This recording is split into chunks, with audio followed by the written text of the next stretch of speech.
Okay, Mons, tell us, just give us a very quick summary of what's happening. So we had. Okay, can I set the scene? So we had a very interesting, not so bad, but a 10-hour journey from Cartagena, but on one of the local buses, with a couple of stops on the way to a place called Necoclí. Necoclí. Yeah, Necoclí. So we stayed in Necoclí for one night. That was very nice. And then and as you'll see from here, we're now sat at the port.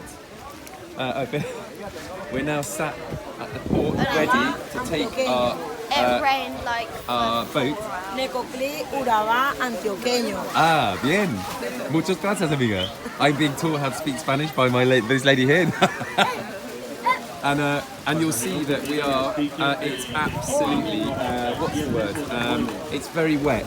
As we sat there waiting, we've got thankfully all of our bags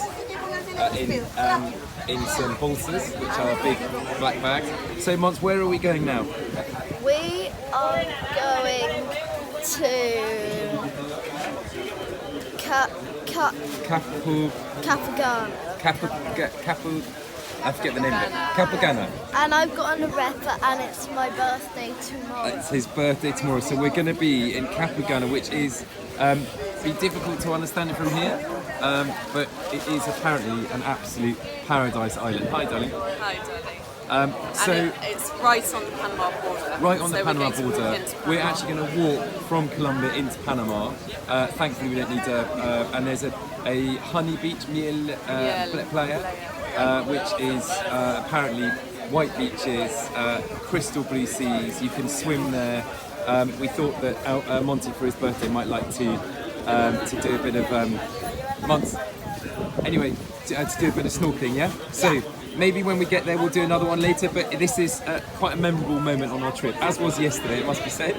10 hours straight. We're all feeling a bit tired, a bit battered, but Mons, do you want to sign off? Like, subscribe and turn the notification bell on. Great. On our way, yeah? Yeah. So what do we say in Spanish? Adios, amigos. Adios, amigos. Hasta luego. Bye. Bye.